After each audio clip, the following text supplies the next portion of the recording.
Are you guys muted? Oh, now we were. Sorry, Catherine, we have a motion and second for the consent agenda. Any discussion? Okay. All in favor? Hi. Opposed? Chair, aye. Okay, move on to informational reports. Any questions for Deb? Do you have anything to add? No, everything's going along about as we expect. I did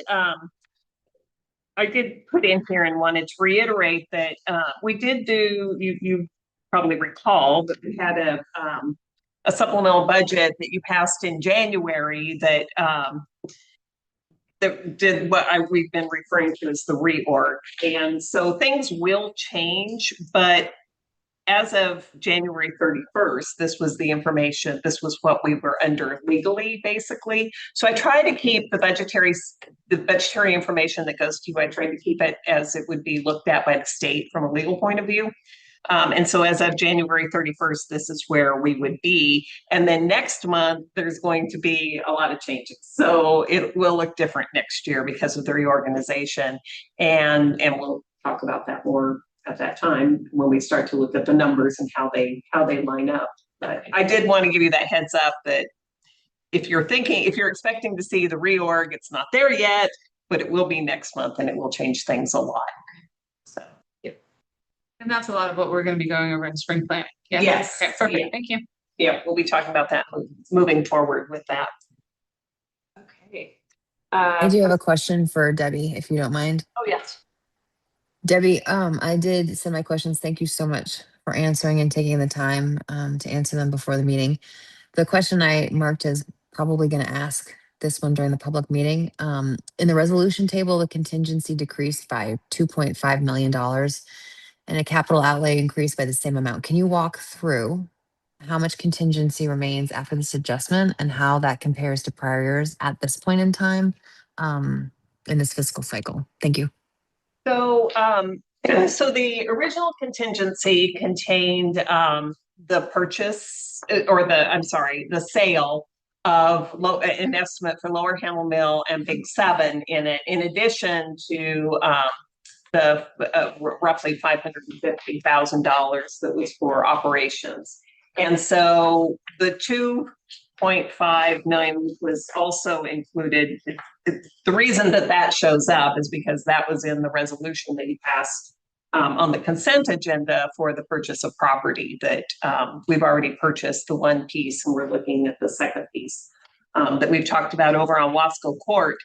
And so that had to come out of contingency then in order to actually be spent, because you can't actually spend directly out of contingency. So that got moved to capital outlay for the purchase of the property. That left us with the 8 million in contingency now, which again goes back to the purchase or the sale of the property, which none of that is closed. And so you really aren't having and you've had some discussion about how to spend that, but that'll be in future years. And so more will get discussed at the budget committee level and spring planning about spending that money in future years. It's difficult to compare it to prior years because we didn't have that set aside for these specific sale of properties in the past, because we didn't expect to sell property in the past. And so it wasn't in the plan. So it doesn't directly relate to how it looked in prior years. Also in prior years, we didn't use contingency typically. The finance director prior to me tended to budget a bit more broadly. And so he didn't come back with supplemental budgets like I have. I try to budget a little more tightly and make it into more of a management type budget so that managers, and I'm very much involving Megan and Amanda in this, can take these reports and use it to manage their own budgets. And so we're approaching budget and we're approaching contingency in a slightly different manner than what it's been approached in the past. So it doesn't really have a direct, there's not really, in the past, all of the contingency just sat there and we didn't use it, but that's because the overall budget was a bit more broad and had more room for these things. Although I have to say, if we had decided during the year to purchase property, that probably is something that would have required a supplemental budget in the past, but we didn't, at least in recent history, we haven't done that. It's always been planned ahead of time. Did that answer your question, Commissioner Thomas?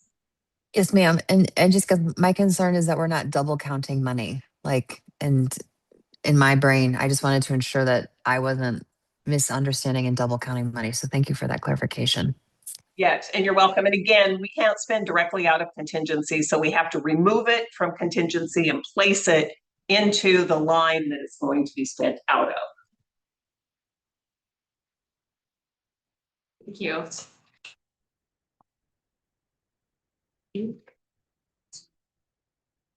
Want to, Sure, yeah, Brian Hackett, you're up.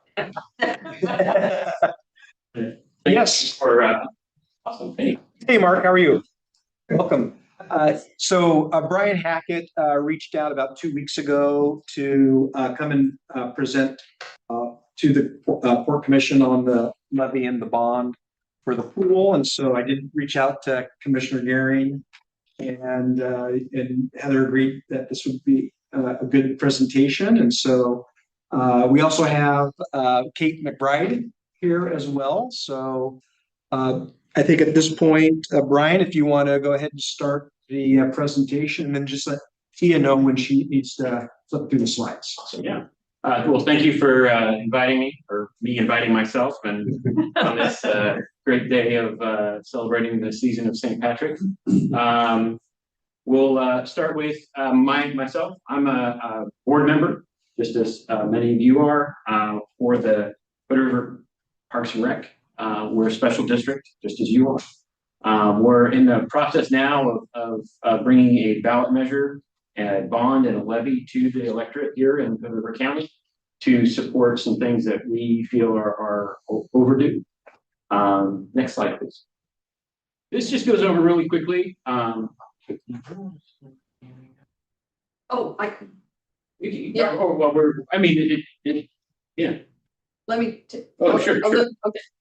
So I have been on the advisory committee, so it's just a citizen advisory committee for about 9 months for the Parks and Rec. I think there's about 10 of us that have been on that for about 9 months. Giving advice and advisory committee, kind of taking the temperature of the community regarding the last time that a bond and a levy were on the ballot that did not pass. And so we've been trying to help them basically pare it down. And that's what's happened. And so now I am on a political action committee, which this group cannot advocate, even though they're the ones that put the things on the ballot. They can't advocate. As we know, that's how it works in Oregon. And so I am on the advocacy committee. I'm on the PAC committee for that. And I am just gonna hand these, and you guys can pass these around. This is for the political action committee. There is a QR code. You can go to that. I support this because partly we, being the city, the county, the port, the parks, and I guess that was it, have a master plan. And these guys are tasked with doing the job with the parks.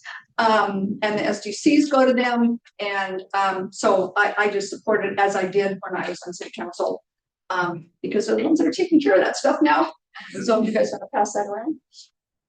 Thank you. So this just is a quick history lesson.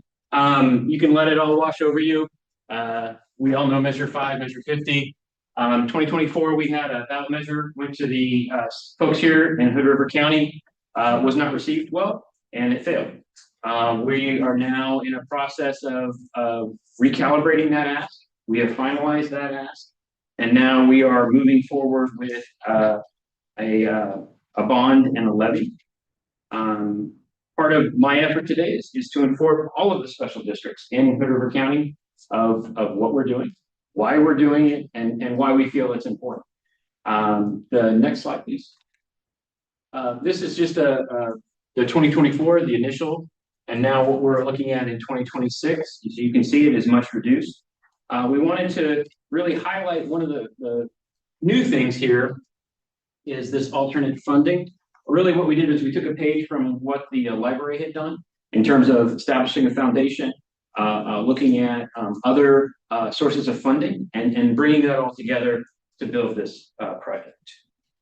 The next slide is pretty exciting. This is what the new aquatic center will look like.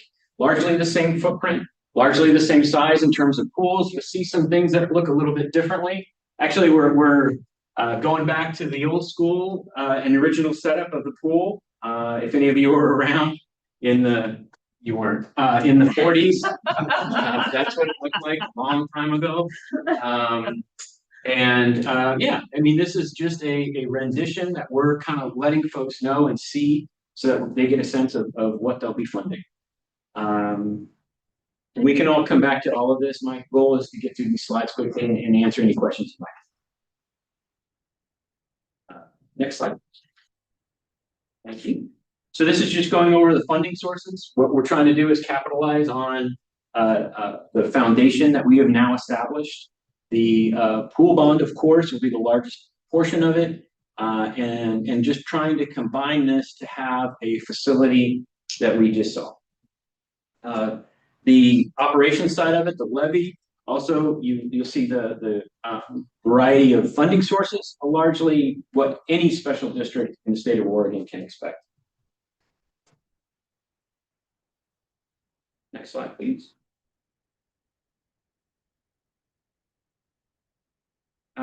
So this gets into the actual proposal itself. A lot of text here. We can leave this up after, and you have this, I guess, in your board packets. But the 64 cents per thousand is what we're looking at for the bond. I always get a little hesitant in talking about that, only because some people want to know 40 million. Some people want to know 64,000. 64 cents per thousand. That is roughly half of what the previous request was for. And we're building on the site that the current aquatic center is on. The 5-year levy will really go to shore up our recreation. That is something that is really important to us as a community, I feel, and the adult programming, the sports, all of those things. Really, that's the bulk of what that levy is going to be going toward. Next slide. Again, rough timeline. We're thinking positive. And again, we're looking at a lot of really positive support from a lot of different sources within our community and in general. But again, just kind of lays out. This gets a little bit more fungible. This can move. Really, and why this would move is what we're trying to do is minimize the impact on high school sports. So we have a high school swim season, we have a high school water polo season. How can we minimize that impact, but of course get the construction done? And we're already looking at other pools in the area, possibly paying something maybe. We're working that out now. And those relationships, though, are strong. And it may be busing, it may be to Gresham, to Mount Hood Community College. They have a phenomenal pool.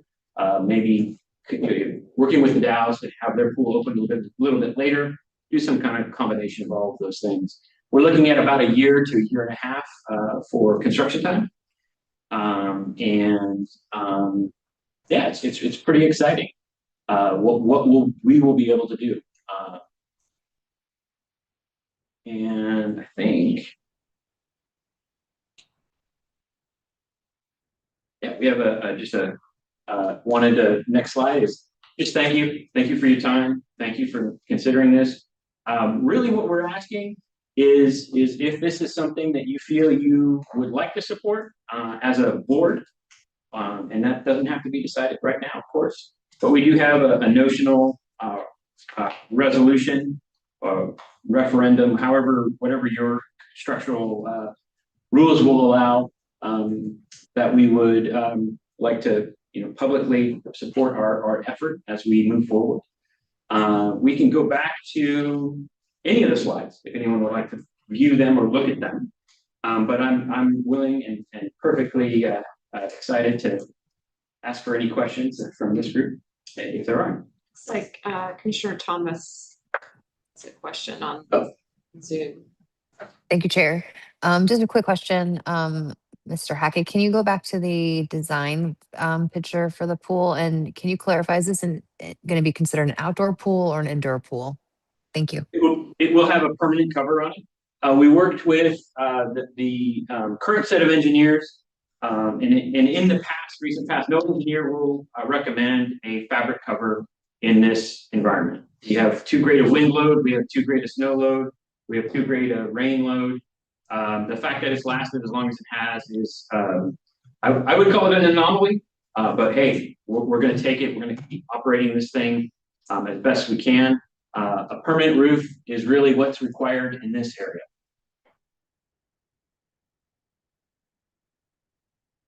I'm sure that you guys have discussed this thoroughly, but was there any discussion about moving the pool someplace else so that you could keep this open during construction?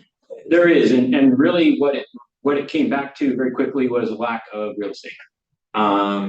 We had an option and an opportunity with the last effort that was again not supported by the community. And what we wanted to do was focus this on a message that we can cleanly convey to the electorate, which I feel we missed a little bit last time.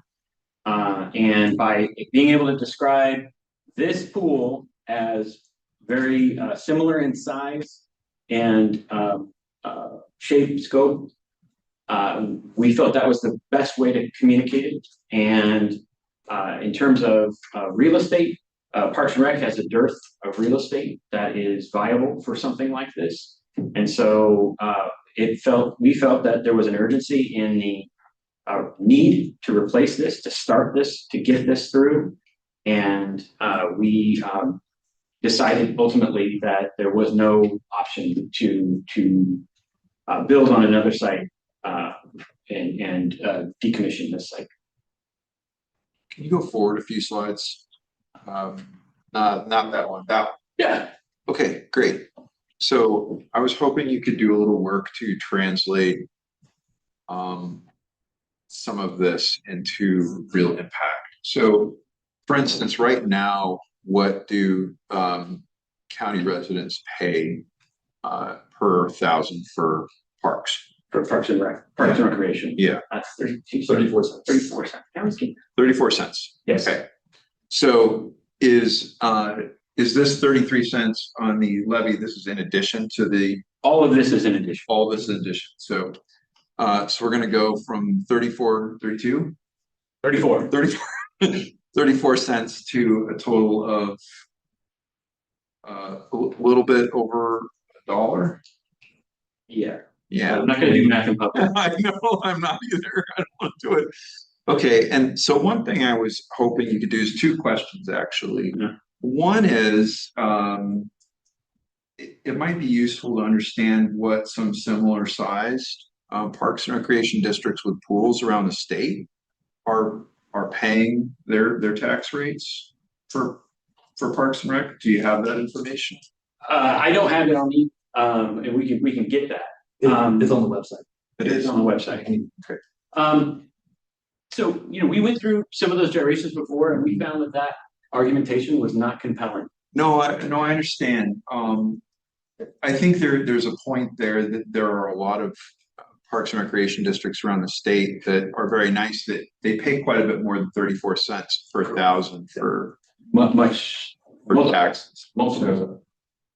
That's just one point. And the other point was translating this into impact on an average property tax bill. So we did do a little bit of work on that. I'm not 100% up to date on where it was, but we've done some looks at it in terms of 80% of the residents within Hood River will pay $30 or less a month. So those kinds of computations, yeah, we've looked at and done.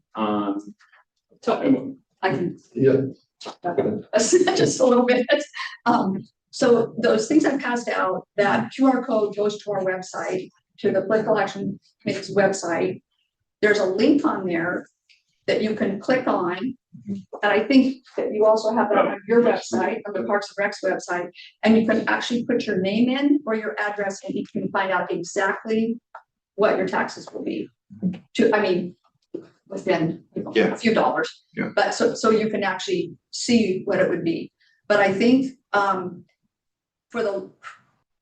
and we have this in the FAQs on the PAC website, but I believe it is it's either $211, $215, it's something in that range. 75% of the residential households in the county will pay that for the bond. For the levy, it'll be about 111 for 75% of the residential households. I wasn't so far off. With Yeah. that. It's just, you know, yeah. Okay. That's good, because I mean, when I look at things like this, I'm assessing them on a few different basis. One obviously is the public benefit and the need that we have for this, but another one is as a property owner, and I know a lot of property owners are thinking this way. They're thinking, okay, 25 years for this bond, that's going to work out to this much a year. I'm going to pay this much over the years. Does that equate to, you know, a return for me? Yeah. You know, and doing my poor math in my head, for me, I think it does, you know. But I think that's a question that people are going to have and are going to be curious about. And one of the things that we really wanted to stress with all of this is the public safety part. Mm-hmm. You know, I mean, we are a water community. To have a year-round pool where kids can get the kind of training they need to be able to thrive and have fun in this, you know, great area that we live in. We currently have programs where all school children twice during their grade school years will be at the pool and have instruction. And that's all kids. It's actually 3 grades. It's kindergarten, second, and 4th grade. Kindergarten, second, kids in the district. And so, you know, we want to encourage that. And we do that by having a facility that we can bring kids in and train them and teach them. And we have often had examples where this is, you know, we're busy folks and we have busy kids. And this could be their only opportunity to have some training for in water safety. Yeah. Okay. I'm sorry. In the beginning, you showed alternate funding. Yes. What was the alternate funding? So what we're doing right now is we're trying to maximize our relationships with both grant writing and a foundation. Currently, we have we're working on the foundation raising approximately $2 million for this that would go to this construction effort. They are already underway. Had a great kickoff moment on Saturday at the pool. And if you see the pink flamingos, that's the vote yes. I've seen this. Yes, it's a little guerrilla marketing, pretty fun. But that's what that alternate funding is, and also grants. The problem is that grants largely cannot be used for capital projects, but we're able to use them on the exterior spaces and to really improve that part of the plan and the depiction that you've seen. And so we're also looking at bringing those in. If you could pull up that picture, I do want to kind of highlight one kind of fun fact. So this is not part of our current plan. Excuse me, not part of the current structure, but it's a splash pad.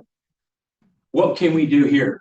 Well, so we can plumb this to here, and that's a negligible cost. And then we could potentially have fundraising come in on top of that and have a really fun splash pad, just like they have in the Dalles, that would be outside of the paywall. So it's not in part of the pool structure inside, but also being able to capitalize on, you know, the recirculation of water, the filtration of water that's required for these things. And then have kids have a place to play. And then again, that would look largely toward the foundation and private sources for funding. And so that's kind of one of the kind of fun things that we're trying to do to bring in other sources and really expand beyond this, what you see here and what we currently have, which again, this is an update of that. The ways that we can bring in sources of funding that we didn't have in the last proposal. And again, looking at how the library had done it previously when they were closed for a year, and bringing in they had a foundation, Feast of Words, all those things. Feast of Words, which is coming up, not wanting to flood the library. I was a library board president for 4 years. So anyway, sorry. Cool. Yeah. Any other questions? I'm happy to answer them. And I think my contact information should be with folks. If there are things that folks would have later on, I'm happy to come back and talk to folks if that's helpful. Thank you. Yeah, very, very welcome. Thank you. Happy St. Patrick's Day. Thank you. Replacement bridge impact on toll booth. Yes, thank you. So I wanted to, HNTV, the contractor working on the replacement bridge, got a hold of me a few months ago and wanted to talk about tolling. And so we talked about tolling, and the conversation kind of morphed, and it got bigger and bigger, and people came here and wanted to look at the toll booth and all of that. And it kind of got to the point where they started talking about the fact that they need to take some lanes out up here for the replacement project. And so I said, I really need to make sure the commissioners know about this. And so over the last couple of months, Amanda has also gotten very involved. We've had Brad Comp helping out. Commissioner Thomas has sat in on some of the meetings as well. And so we've had just kind of this, what was started out as kind of this theoretical, maybe this could happen kind of thing, to the point where we got, as I said, that we probably will need to take a couple of lanes out of this area up here. So basically, I wanted you to know about it. And so that's why I put it on here as a discussion item. And also I want to know if you have questions that I need to take back to, at this point, it involves HNTB, and then also COPS, who is our, they provide a lot of the roadside toll equipment. They're involved in this.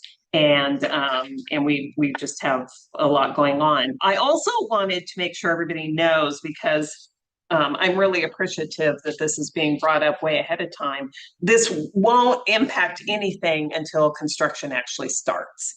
And at this point, we don't have full funding for the bridge. We're cautiously optimistic that we'll get something soon.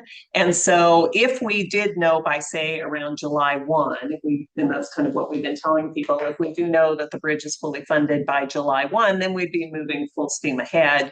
And this impact on this area up here, I keep pointing over here because the toll booth's over here. Do we have any reason to expect we'll actually know by July 1? Yes, yes. Thank you. We do. Yes. What reason is that?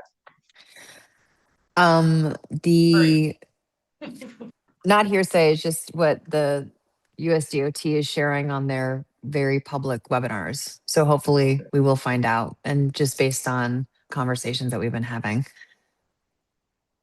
Okay, I'm glad to hear it. That's great. So yes, we are, and so that's good too. I did not know that it was that potentially imminent, I suppose. Anyway, I do want to make sure that people know that this is not going to happen in the next few months, and plans can change and things like that. But if you do look, there was a photo included with, it's actually a Google Maps, but then it has the path of the new bridge. It has it in overlaid on top of that. And it does show that indeed it would go through that area. So they have a full plan in place of how they believe they want to continue. So we won't have an impact on tolling. But I know there was a lot of discussion about having all 4 lanes open. And we did reopen the 2 center lanes, but now there's the potential that those 2 outside lanes would go away. So it would be back down to 2 lanes through that area, and everything would shift to the east under this proposal. So again, I mainly wanted to make sure that all of you knew about it. and what the current plan was. And then also if there's any questions you have, that either Amanda or I could answer, or I could take them back to this other group that again is much more technical. That's kind of why Amanda and Radcomp got pulled in, because initially they were asking me about tolling, which I live and breathe tolling here. And so that part I could answer. But then they started asking me about like dishes that are on this building. So when this building goes away, do these satellite dishes need to be moved and things like that? And I'm like, I don't even know what some of this stuff is for. And so started bringing in some more experts to answer some of those questions. So I may know the answer to questions, or I may have to get help on answering those questions. Can I just add just to that too, is there is concern that there will be a lesson or lessening of capturing the actual tolls that are going through because of open space. And so there's a lot of discussion on how we ensure that.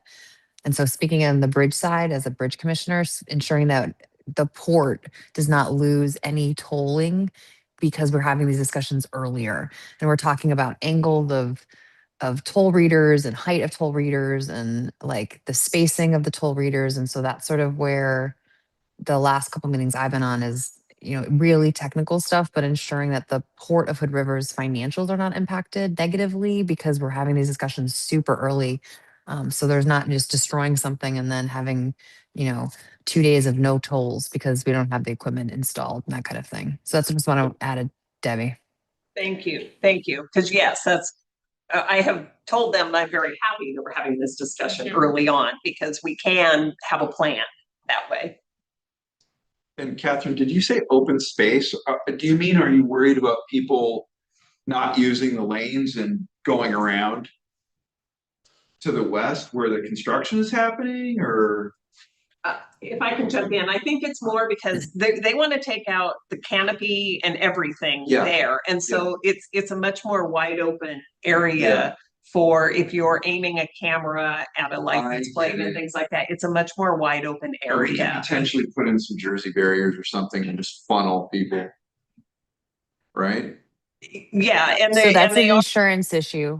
That's a discussion we had, was how do we funnel appropriately, but do we want to take on that risk of a car accident? And so there's a lot of different discussions going on that I think, I mean, this is what is it, Debbie, weekly meeting now that we're having these tolling conversations, and it's getting super technical. And I think we're at a space that the commission needs to know what's going on or what discussions are being had, because there are decisions that are, if you don't have those Jersey barriers that you described, a person could potentially go in an extra non-existent lane and go completely around the sensors. That has been discussed, and that is a possibility. So we need to be real clear on what the port's comfortable with, because like I said, if you miss 20% of your tolls because some people just figure out the area that is not catching their car, that could potentially, impact both the port, but, the project also, and the Tiffy loan and all that stuff. So, because we're going from 4 lanes to 2, but there's a lot of space there that the readers won't catch, if you will. I appreciate that this is all happening very early to avoid as many pitfalls as possible. I'm curious if it would be helpful for Catherine, because I know that this is one piece of many different pieces that you're congruently working on. Is this something that is, because it's such a financial possible impact to the port, is this something that we want to have another commissioner support you in this specific conversation? Just to make sure that nothing's missed on the port side? Or do you feel confident that you're able to make sure that, that am I making sense? Like, I just want to make sure that you're not super taxed with everything that's going on. And if this needs to be specifically managed, should we look at how to support you? Personally, I think between Debbie and I think if you add another person to the conversation, I don't know if there would be a value add, because Debbie is an exceptional question asker and ensures that the port's financial longevity is clearly understood. and raises a lot of concerns that I think constituents have, and then also us as commissioners have had. And then very new to the scene, I am here, but I have a little bit more historical knowledge of the bridge side and the conversations that have been had about concerns for the port that maybe Debbie wasn't thinking because she didn't have the bridges side. So I think between Debbie and I, we have it covered, long story short. I don't know if Kevin, are you on those invites, the tolling invites? I think Amanda's been involved. I do think we have plenty of Okay, good. staff involved. I don't know if we need to add any more staff for sure. But there is myself that kind of sits the port and also the bridge commission, but also there's another bridge commissioner there. So there's two commissioners that are involved, and then a lot of staff. So I just don't know if that answered your question. I That's think we're perfect. good I with just want to Debbie. make sure that everyone Yeah. feels supported. So if you all do, Thank you. kudos. And I'm sure that you will come to us if there's going to be major financial impacts that we need to discuss, you know, as we do all of these future negotiations. So Correct. And very happy. any changes that we're talking about up there will be funded out of the project. And so, as everyone has said, it's mainly just making sure that the toll revenue continues to come in as we expect. And as Commissioner Thomas alluded to, or said, you know, the Bridge Authority also has a vested interest in us continuing to collect our tolls as much and as efficiently as possible, because of, you know, the additional toll revenue goes to them each month to support the TIFIA loan process. So we're all on, I think we're all on the same, we're all headed the same direction. But I think the one thing that I find the engineering side of, you know, the private industry, so the HNTBs and the COPSHs and that part of the world, they're not used to working on a project like this where one entity owns the bridge and a different entity is actually constructing the new bridge. So I do have to remind them on a somewhat regular basis that the project does not own the toll booth and the toll booth area, and that we, you know, there's two agencies that we have to keep informed and involved in all of these decisions. Thank you for reminding. Well, and if you think of any questions, let me know, because we do meet every Wednesday, and so we're going to have a call tomorrow. So, Thank you, Megan. Government affairs trip. Yep, so this is just a discussion item for awareness that staff is planning a trip to Washington DC, really just for federal engagement in light of the federal dollars that we're seeking for some of our infrastructure projects, both in the waterfront with the roundabout and First Street realignment, as well as the new airport terminal. So I wanted to make the commission aware of our intent. That again, it's really focused on raising visibility and you know, sharing more information about our projects and again, just building those federal partnerships, knowing that we've got those asks in the hopper now and may have some future asks in the future too. So I'll pause there and see if there's any questions. It would be a couple days looking towards the end of May and leveraging support from Accelerate, which is a federal government affairs firm that works with Business Oregon. So it's a nice state partnership, helping the port make this possible. Commissioner Hollis. Thank you, Mayor Chair. Why are we going with that specific lobbying group? Just wondering. Can you go into detail, and do we need to do a public RFP process for this or no? We do not. So this is, it's a lobbying group that's not directly contracted through the port. They work directly with Business Oregon. And so Business Oregon as a state agency makes their lobbyists available to other governments throughout Oregon. And so it's really a benefit that we're able to leverage through Business Oregon, kind of our partnership on that level. And then one of the questions I asked in pre-meeting, so just bringing it to your attention again, was this already budgeted and expected, or is this something new? That's it. Thank you. This would be, I'll defer to Debbie, but it would be a new expense that would need to be captured in our budget. It would be a new expense, but I did want to add on that we do budget for travel and training. And typically we have a fairly healthy budget for that. So what we would do is ask for your blessing on it, but I do not believe it would need a supplemental budget because we already have a significant amount of money budgeted for travel and training. We typically do not spend all of our travel and training money during the year, but I like to have it budgeted just so that when opportunities come up, we can take advantage of them.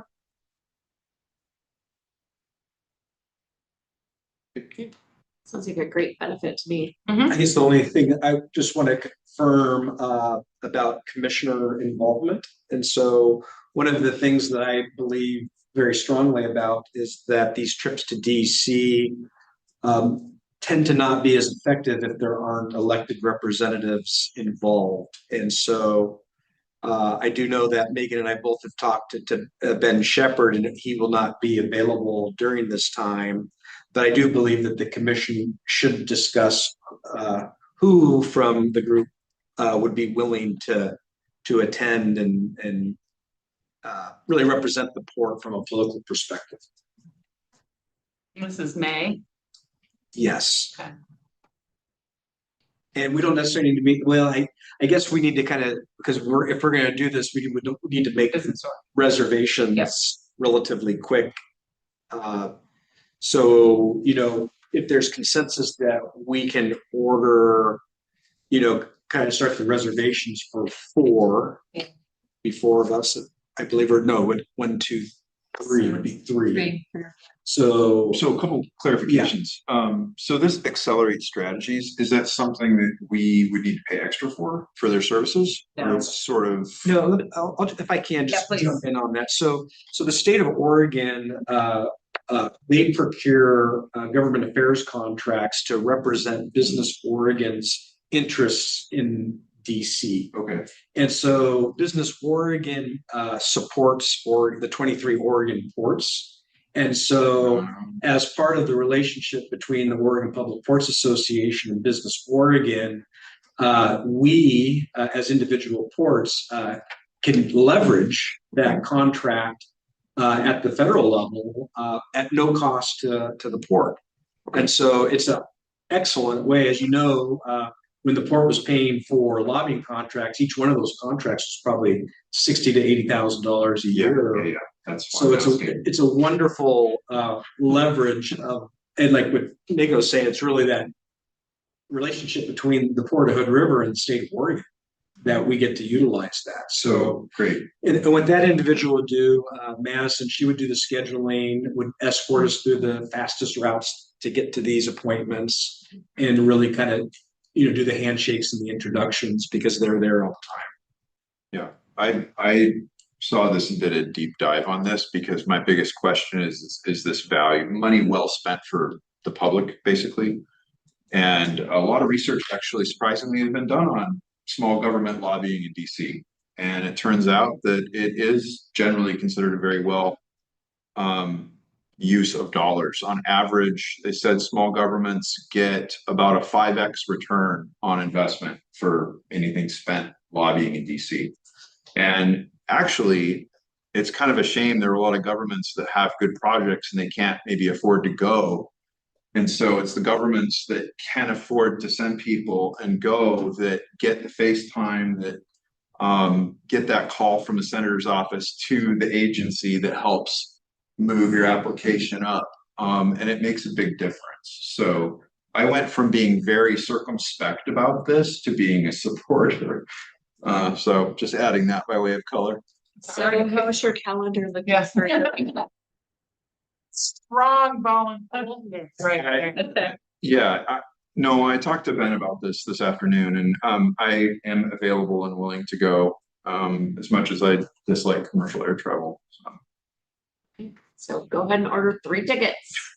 And Commissioner Chapman, you've been on these trips before. What? I've been. Yeah. What's your? I laugh because I find it funny that we traveled to DC to meet with our Oregon representatives. I'm like, why can't we just do it here? But I do agree that there is something about going through the process, going through the federal steps. There is you know, there's a process. But I think also it's also trying to go talk to people like at the EDA in DC. Yes, exactly.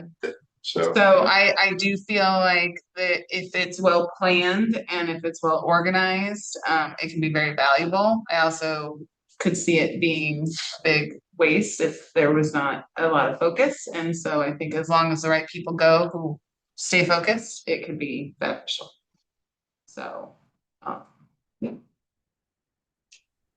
I have fun. Good walking. I have gone for the bridge and find it to be extraordinarily beneficial to getting, in with the right people. And these meetings are not like one a day. You're going back to back to back. You're working while you're there. So it's pretty amazing the amount of people that you are talking to and about your project. So I think I'm 100% for sending people to DC. And you definitely see a side of DC that is not for, the general, Lincoln it's Rail- it's pretty, it's pretty I educational. cried. Yeah. I cried, Christy, at the Lincoln Memorial. Yeah. It was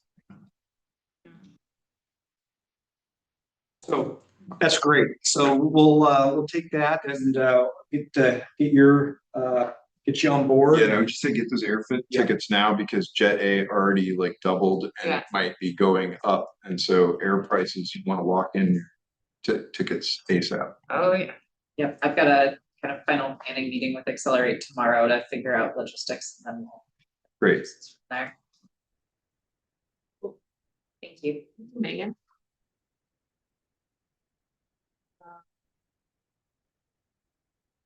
Executive Director report.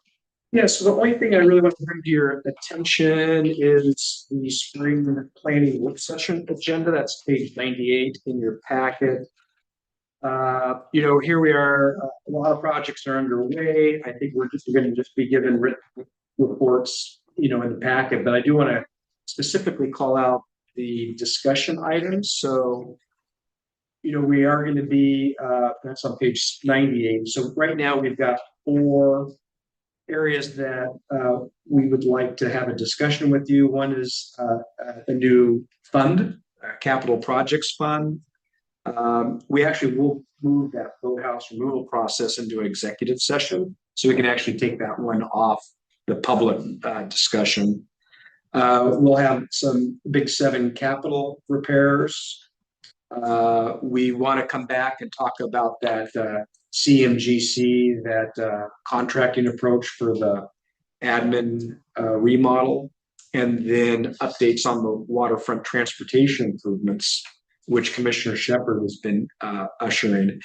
But we do have 2 more items, and so Megan, if you want to just bounce that off the board and get some feedback. Yeah, so 2 other items not listed really relate to the marina planning. And so first would be an additional kind of discussion and conversation around the commercial dock. I know you've heard the proposal from Mount Hood Railroad about the stern wheeler. Daryl and I are also getting other questions, primarily around longer term moorage, like winter moorage during winter months, or for safe harbor. For the Cascade Lock stern wheeler. And so I want to just be able to have a conversation with you kind of about all of the dynamics related to the commercial dock. And then the second would be in support of, consideration of master planning for the marina and next steps, and just kind of laying out kind of what some of those considerations would be. So with your approval, we can add those to the spring planning list. I mean, it's good timing for those. So we'll add those. Is there anything else that you want to talk about during spring planning? Not for spring planning, just other. But Okay, and then thank you. That's great. We'll update that. So that's a month away. So I think we're planning on getting in and out of that in about 2 hours, and then we'll have maybe start about 3-ish, 2:30, 3-ish. And then follow up with maybe a brief executive session and then a quick regular session. Okay. So I have one thing I want before, since we're kind of coming to the end here, on the executive report, specifically for Amanda, if that's okay. It's under your thing that we have bridge updates. Yeah, and we're working with Bulldog Welding, to talk about spring deck welding work. yes. One of my frustrations on the bridge subcommittee for some time has been lack of good longitudinal metrics for the condition of the bridge. So I just want to throw out there that whatever like we can do to kind of track how many weld repairs are made, Sure. and the better we can do that kind of stuff over time, that will kind of give us an idea of how well the deck is holding up. And I don't know if there's an easy and economical way to do a better job of tracking that. In the past, I've run into some frustration asking, well, how do we tell if the, you know, how it's doing over time? Is it doing better, worse? So that's just a question that I wanted to throw out to you to consider. Yeah, so we're in talks with Bulldog Welding, and I've also had conversations with Cascade Locks, who also does the same kind of welding with Bulldog for theirs. We're discussing and trying to determine where the welds have already taken place, how it's determined that those need to be welded, and then we're also looking at perhaps different kinds of welds to see if they'll last longer, and documenting them appropriately I love it. this time That is sounds at awesome. the forefront of my goals, because I agree it's a little murky as to how we got here, how efficient it was the first time, what was accomplished, and proper documentation to make sure that we're not doing the same thing twice for no good reason. Great, thank you. And then another thing that's sort of, I guess, falls in the purview of the executive is I just wanted to say to our airport manager, Mr. Renard, sitting over here, thanks for the photos and stuff of the progress on the T hangars. What is the current projected completion date of those hangars? We were at September 1, but we did get set back a little bit on the timing. Right now, everybody's holding to the original schedule. So we should be able to- So this year? Yeah. Okay, thank you. Goal. Pouring concrete at 7:30 tomorrow morning, first footings. All right. I flew over today and I was gonna take a photograph, but I was just having so much fun, I forgot to, so. I might fly in the morning. It's okay, okay. Are there enough people on the list now to occupy all of them immediately? Yes. If everybody is still in the eligible category, we've been working through it, but yes, there is. I just met a person yesterday and they're telling me they've been waiting 7 years for a hangar and they finally got one and they were so excited. And I was like, yeah, we're just building some. She's like, thank goodness. Yeah. I had talked to a gentleman yesterday and he was number 16 on the list. I got 10 available, so I do expect a little flood. A couple of people that I know are on the Hood River list are also on the Dallas list. So there's some that are just, we'll have an ebb and flow between the Dallas and Hood River, I'm sure. To piggyback off of what Tor was saying for the bridge well, I know that there are some engineers in our town and they like to kind of, so I was even thinking, because you do have kind of a timeline of when the welds are gonna happen next. I know that you guys are very good at putting them out when they're close.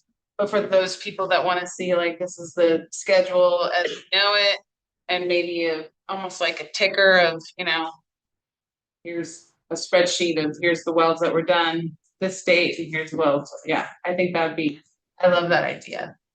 Agreed. So. Perfect. Just one more thing on the ED report is that we've got the rate, the draft rate resolution. So just wanted to make sure we got that because we will be bringing that to spring planning and adoption. So any feedback on that? Right now, the new bank of T hangers is not currently included. So I think that's something that we want to work in there. And so Jeff, I think we just need to talk briefly, get that rate codified in there, maybe even share it with the AAC this week. Yes. Let them take a look at those rates and then get that adopted as part of the budget process. Great. So if you see anything in there that you have questions about, definitely let me know.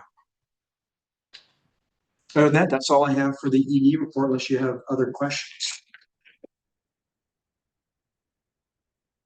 Any more questions? Right, Commissioner, any commissioner reports, or committee reports?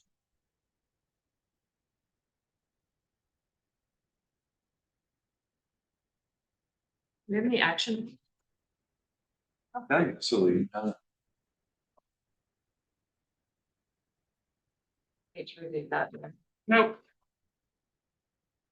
None. Any possible action? Okay, I adjourned this meeting at 5:56.